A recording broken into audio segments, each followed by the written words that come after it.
Thank you, Ben. I hear some rain. That's a strange sound. We haven't heard that lately. Christmas is now behind us, and probably all of us. There's some stuff that we're going to miss now that Christmas is over. One of the things that for years now I have thought is this. So when you're coming out of summer, with summer everything is green and growing, and then you hit fall, and even though stuff is going dormant and stuff is dying, the fall is really a beautiful season, isn't it? I mean, it's all these wonderful warm fall colors. And as we're still in those fall colors, that's when a lot of times Christmas decorations start to go up, right? And so as the trees start to go bare, you're not really noticing it, how drab things actually look, because there's all this Christmas decoration everywhere. There's stuff inside, there's stuff outside. And so honestly, I'm going to kind of miss the decoration of Christmas and how warm it makes everything look. And so, for example, next week, this stuff won't be here. And maybe at your home, all that stuff is going to go back in the attic or in the closet or at the road or wherever it's going to go. And you're going to think, oh, I just kind of miss this. So I'm going to miss the decorations. Even though, sincerely, I have tried to guard it this year because I'm still trying to lose some more weight. But I'm going to miss the fact that I don't understand how it works, but food magically appears at Christmas time. Have you noticed that? I mean, everywhere you go. You go in the bathroom and there's like chocolates and there's candy canes. And just everywhere. There's just food everywhere. It just kind of magically shows up throughout the Christmas season. And so I'm going to kind of miss that, especially all the sweet stuff that tends to show up. I'm going to miss that.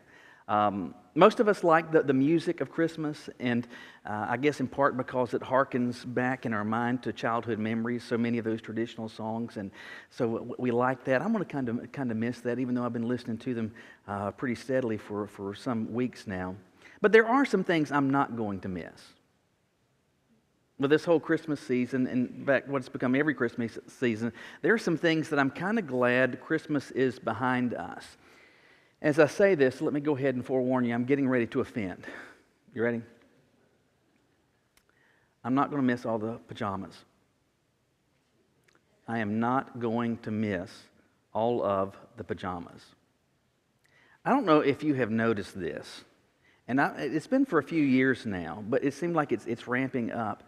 It seems like people are wearing pajamas for the entire month of December.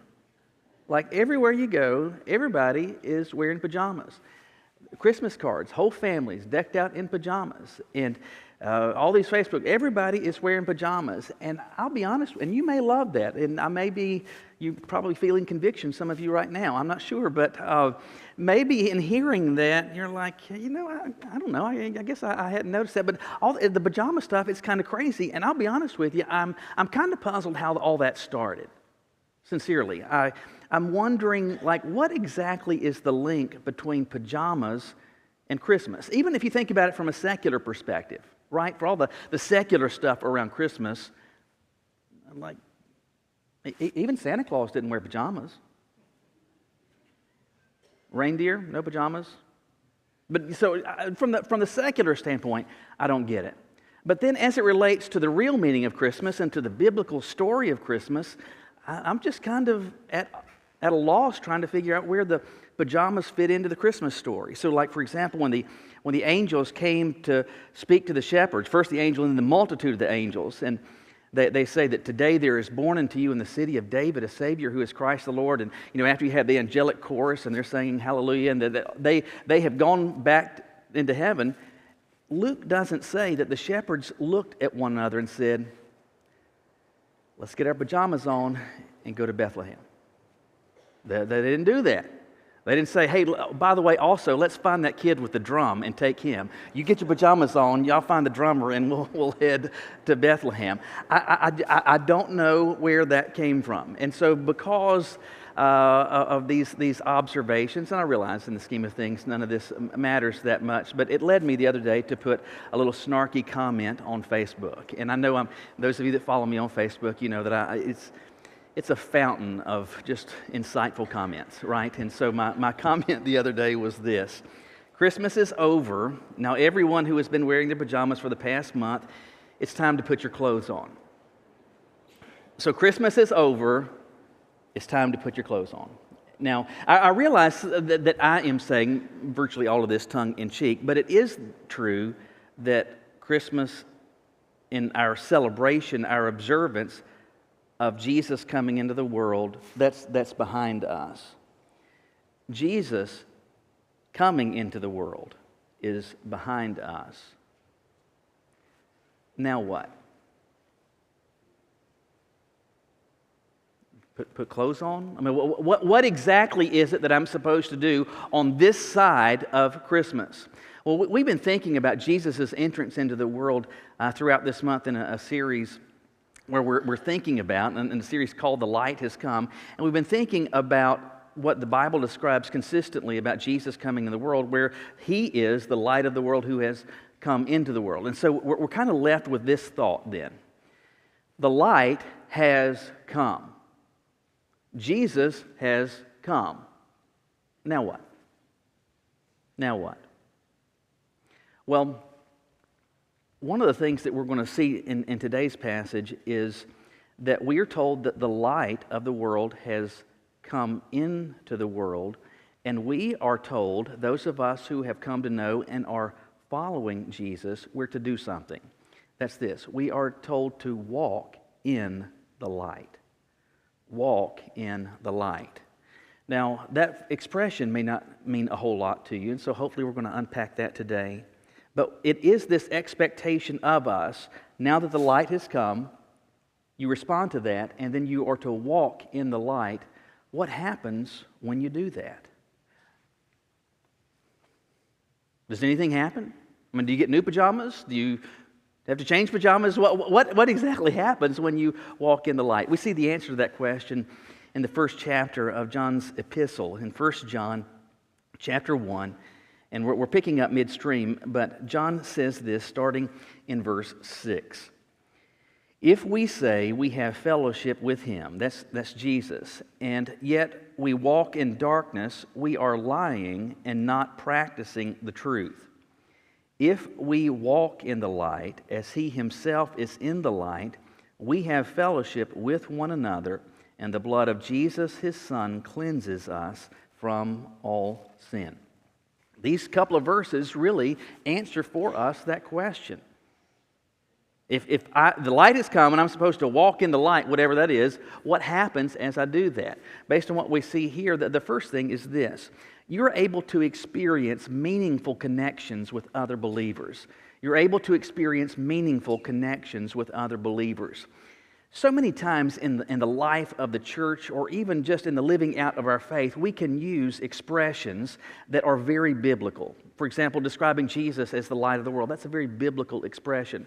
Walking in the light is a biblical expression. But so many times we can use these expressions, we can use these statements, but they become void of meaning. They are almost empty cliches, just kind of spiritual, biblical jargon and talk. But we need to step back and say, well, what exactly are these words seeking to communicate? And one of the things that likely you're aware of is that the Bible uses a whole stack of metaphors, a whole stack of word pictures to convey particular thoughts. And some of these metaphors it uses repeatedly and in a consistent fashion. And one of the ways that the Bible, both in Old Testament but especially in the New, that God uses a word picture to convey an idea is with the word light. Light, throughout the whole of the Bible, is always understood in the positive context. It is viewed as that which is associated with good, that which reflects an absence of sin. It reflects an absence of evil. So light is positive, and by contrast, darkness is always associated consistently in the pages of Scripture as being connected with that which is negative, that which is dark, that which is evil, that which is associated with sin, that which is connected with Satan. And so we have God on the light side, we have Satan on the dark side, and that makes sense that what you see in verse 5, this statement, God is light, and there is absolutely no darkness in Him. So it's communicating the fact that when we are speaking of God, we are talking about one in whom there is no moral blemish. there is no sin, there is no evil, there is no measure of behavioral or moral or character darkness. There is none, because God is light. Everything that's associated with that which is pure and good is connected with Him. And so, God is light. There is no darkness in Him. And it is therefore no surprise that when Jesus walked among us back in John chapter 8, He described Himself as the light of the world. And so when we talk about Jesus coming, we're saying that the light of the world has come into the world. The light has come. And it's come into the world, and that's good, because the world itself, the Scriptures make plain, was in need of some real light because it was trapped in darkness. Again, if we're talking about darkness, we're talking about that which is connected with evil, that which is affected by sin, all of that. The Bible describes that even the created order itself, the world in which we live, has been adversely, from tip to tail, affected by sin. That's why, for example, we continue to see about natural disasters, and there are floods, and there are hurricanes, and tornadoes, and there are mudslides, and all these terrible things that go on. And in spite of all the beauty that's in the world, our world, the created order itself, is still very much broken. It's in darkness. But not only is the created order in darkness, but the Bible describes that as individuals, we come into this world as those that are characterized by spiritual darkness. And we can see that and the effects of that darkness, first of all, in our bodies. Because as we age, as our bodies continue to add more miles to the odometer, what happens? Well, we start breaking down. We get sick. Stuff hurts. Stuff falls out. Hair grows in weird places. All kinds of goofy stuff goes on. And it's because we're not getting better, but because we're breaking down. Even not only is the created order, but even our physical bodies are under the effect of darkness. Beyond that, you understand that we have this propensity, every single one of us, in spite of the fact that it is etched on our hearts, things that are to be done that are right, we consistently and repeatedly and over again choose not to do them. And so we have this bent towards not obedience, not towards light, but towards darkness. We needed light to come into the world. And thankfully, the Bible describes that God is light, and Jesus said that He is the light of the world, and the light has come. Well, that's good, because we needed it. Our world needed it. Our bodies needed this. Our souls needed this. Well, that's nice. The light's come. Okay, so what? Well, based on what we're told here, we are expected then to do something. That we are to, according to verse 7, walk in the light as Jesus Himself is in the light. Now, we're going to unpack that more in a few moments. But when we're talking about walking in the light, again, that's a metaphor. And in short, it's communicating this idea that we are following the example of the light. That we're following the pattern of the light, who is Jesus. Now, as we do this, according to verse 7, as we walk in the light, there are actual consequences of this. We're not just doing something, killing time and wasting time and going through perfunctory exercise. We are doing something that has actual consequence. And he says in verse 7, the first consequence is this: we have fellowship with one another. We have fellowship with one another. The first thing to ask, or the first question to answer, is who is one another? And in truth, there is some debate about this one another. Is it talking about me and God, or is it talking about me and others? In short, I believe the answer is talking about me and others, specifically those who are also followers of Jesus. When I respond to Him and I follow His example, I have, he says, fellowship with other, I believe in this case, believers. Now, fellowship is a word, again, that we use that term often in church, right? We even have fellowship halls. We have a Sunday school fellowship, a church-wide fellowship. We use fellowship all the time. It sounds very spiritual. It typically means for us eating, right? And so, but this means more that we're going to eat together. No, it's not talking about that. And there's probably a few Greek words over the years that you have heard, and likely the one that's translated as fellowship is one that you might have some exposure with, and it's the word koinonia. It means fellowship. And I remember as a teenager in youth Bible studies hearing a definition for fellowship that has stuck with me all the years, and I think in truth really helps capture what the Bible is seeking to communicate. And that's this: when we have fellowship, it means that we're sharing something in common. When there is fellowship, you are sharing something in common. Now, that's true not simply in a spiritual context, but it's true in virtually every aspect of life.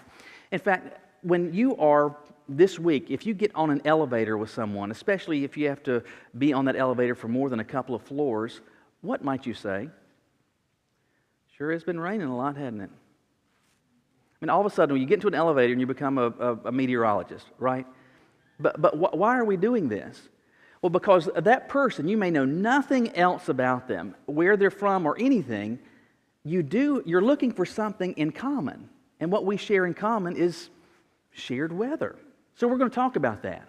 It's interesting if you travel to different places in the world, shared geography and oftentimes even shared accent will draw you to people.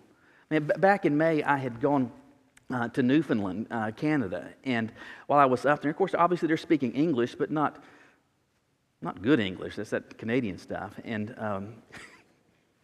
anyway, so fairly neutral type of accent. But as I am encountering people in Newfoundland, I hear someone who's talking about like this. I thought, man, someone is talking like a banjo. I need to talk to them. And you're just kind of like drawn to them. And it turns out this was somebody from Alabama, and how they found Newfoundland from Alabama, I don't know, but we just start talking. And what led me to start talking? Well, we're from the same country. Not only do we speak the same English, but we've got the same accent. Right? So you're looking for things that are shared in common. Well, okay, big deal. Well, let me see if I can push the point a little further. My Christmas tree that's coming down this week is 23 years old. Needless to say, it's not a real one, in case you're wondering. So I've got this artificial tree, and when it was bought 23 years ago, it was a pre-lit Christmas tree. And pre-lit Christmas trees, especially of that generation, like when you first get them, you're super excited. I mean, because it's so nice. You just connect the sections together, fluff this thing out, and each section plugs into each other. You take one plug, and all the lights are on. You don't have to get dizzy spinning around the tree, putting lights on. That's wonderful. Except for the fact that as the years begin to pass, sections of these lights just die. I don't know what's going on, but they go out. And so what you'll do initially is this. You'll start spending some time trying to locate the problem. Now keep in mind that you have these lights that are on this tree, and not just on the tree, but they're like made into the branches. And so you're tracing all of this stuff, and you're looking, and you're trying to find all of this, and you keep at it, and you keep looking, and you're trying to figure out what it is, and you press this one, press that one, and nothing seems to happen. And my tree is 23 years old. It has no lights on it now. When I say no lights, it has no lights. I even cut the wire off of it. The reason is because I had spent so much time trying to figure out why entire sections are dead and trying to check each bulb, and I could never figure it out. Why? Because all of them have a bulb that seems to be pretty well situated. The bulb is in its little socket. It seems to be pressed down. It seems everything to be in working order, but it's not. What I'm saying is this. Those bulbs, by all appearance, seem to be connected, but apparently they are not meaningfully connected. How do I know that? Because they don't come on. I mean, there is some proximity, but they are connected. They are not meaningfully connected. I say all of that to try to communicate this point to you. You and I, as people, are going to be looking for shared commonality with others. People at work, people at school, people in your community, people wherever you go in the world. You're going to be looking for some sort of shared commonality. And you may find that with shared geography. You're from the same place, the same country. You have the same accent. You have been to the same school. You root for the same team. You are whatever. You like the same music, whatever it is. We are looking for these shared things. And it is true that all of these produce connections, but understand this. Outside of a shared connection with Jesus, I do not believe there is such thing as a truly meaningful connection. Let me ask you this. Which is more important? Which is of greater shared commonality? Not simply being from the same place geographically, from the same city, speaking the same language, or even coming from the same biological parents, that you've got shared parents. As much as that is a big factor, compare that to the fact that when you have a personal relationship with Christ, you have a shared ultimate allegiance. Ultimate allegiance is shared. You may not have that when you both root for the same team. You may not have that when you're from the same parents. You might not have that given the fact that you have the same dialect, but you've got a shared ultimate allegiance. You've got a shared understanding of what is the repository for truth. And that it's not subjective, but it comes to us from God. You have a shared worldview, and that everything that you are looking at, everything that you are evaluating, how you are analyzing culture, how you're making decisions about what is right and wrong, all of this comes from looking through the lens of God's revealed truth. Man, that matters so much more than talking about like this, doesn't it? That matters so much more than wearing the same jersey with the same college name on it. That matters so much more than being from the same city. You have a shared ultimate allegiance. You have a shared understanding of truth. You have a shared worldview. And beyond that, you have a shared eternal destination. I mean, everybody else that you spend time with, that is temporary. But when you have relationships with those that are also followers of Christ, those relationships do not ever end. What I'm saying is that when you respond to the light, and John says, if we are walking in the light, we have fellowship. Okay, we've got something in common with. We have more than just something in common with. We have meaningful, lasting, consequential connections with the other followers of Christ. Now, in terms of application, I believe this has benefit for us. For one thing, it reminds us that this whole experience of following Jesus is never, ever, ever to be done solo. The experience of following Christ is not a game of solitaire. This is not team sport. This is family activity.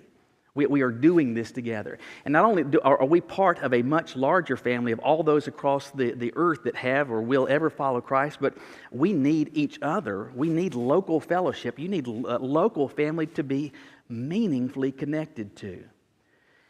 And likely there are more than a few here today that can say this from your own personal experience, that there are people that are connected to you by virtue of a shared relationship with Christ, that those relationships are of greater consequence than even your own family. How is that possible?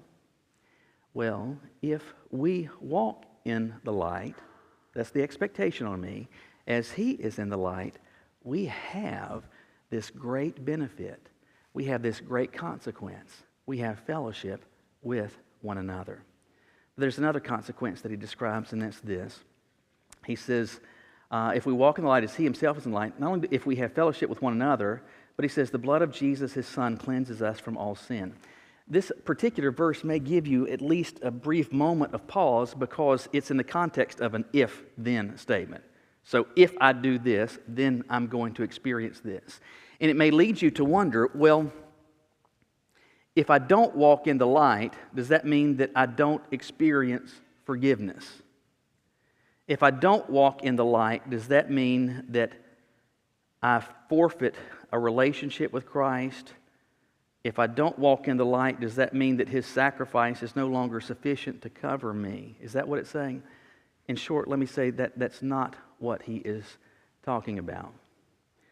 Rather, when he says, if we are walking in the light, well, again, what is that? What is that? I said we talked more about that, but what exactly is that? I think Jesus himself gave us some insight in this in John chapter 3, where we're told this, starting in verse 19. The light has come into the world, and people loved darkness rather than the light because their deeds were evil. Because everyone who does evil hates the light and avoids it, so that his deeds may not be exposed. But anyone who lives by the truth comes to the light, so that his works may be shown to be accomplished by God. When Jesus is unpacking for us what it looks like to walk in the light, one of the things, in short, it means is this: that I have a love, I develop an affection for, I have more than a taste for, but it matters to me, significantly and positively matters to me, that I am loving and valuing His ways, how Jesus operated, how Jesus lived. That I love this, and I don't care who sees what's going on in my life because, well, there's nothing to be ashamed of. There's nothing for which I need to be obscuring the perspective of others into my life because of the manner in which that I'm operating. Because I love the light. I love Jesus. I love His ways, and I am pursuing that. And consequently, by virtue of that, I am experiencing, well, that His blood is cleansing. And the word that's used there is an active verb. It describes action that is continuing to be experienced. I am continuing to be cleansed by His blood. Well, what exactly is this communicating? Let me see if I can explain it this way. I am married to someone who is deeply invested in public service. Caroline loves public service. And in fact, I would say her primary contribution to the public welfare in this area is to make sure that none of you, in fact, nobody in Greensboro, the whole Triad region, experiences a nail, a screw, or a bolt in their tire. She picks them up for you with our tires. And over the years, I don't know how it happens. I don't know exactly what's going on, but somehow, some way, we keep capturing. I don't know if there's magnets hidden somewhere in my tires, but we keep picking up every loose nail, screw, bolt, whatever that's around town, and you're welcome. And so you're not having to get stuck with them. And so we keep having to get tires patched and plugged or replaced, and so that has been an ongoing thing. But that experience has led me, as Nathan and Andrew both have their license and Philip has a permit, like when I have been driving with them, especially early on, as you approach an intersection, and likely you have seen this, and maybe you haven't, so this can be a learning experience for you. But as you approach an intersection, you can tell where the lines are and where the traffic has been going, but there's other portions of the road that are still paved there's no lines over there, and traffic isn't going, and that's where all the junk gathers. Like, go up to any intersection as you leave. As you go home today, you're going to come up likely at some sort of turn, and you'll look over, and there'll be an area where, I don't know where all that gravel comes from, but there'll be some gravel in there. Typically, there's some broken glass. There's going to be some nails. There's going to be some screws. There's going to be some bolts. And so all the junk that you don't want, it's out there, and it's always in the same place. Go to any intersection, you will find it. It's there. And so as the boys have been driving, I will say to them, listen, stay where the lanes are. Do not go over there. Why? Because if you drive over that junk, you're going to get that junk. After all, position determines experience. Position determines experience. If you position yourself in the junk, do you know what you're going to get? The junk. If you position yourself with the nails, you know what you're going to get? You're going to get the nails. We are told here, if we are operating, if you walk in the light as He is. So if I'm operating in the pattern, the example, the path of Jesus, it is not simply that I have experienced this relationship with Him and I have experienced cleansing, but I continue to remain cleansed. In short, I stay clean. You stay clean. Christmas as a celebration is over. It's behind us. It's in the rearview mirror, and hopefully you're aware of the fact, by virtue of your presence here today, that certainly it means a lot more than a day on the calendar. It means a lot more than decorations and songs and pajamas, and it means a whole lot more than that. Jesus has come. The light has come into the world.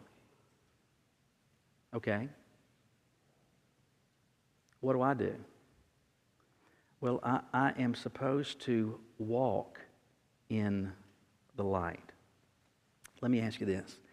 If, based on Jesus' own words, walking in the light communicates that I am loving His ways and that I am operating in keeping with His example, looking back on 2024, where have you been walking?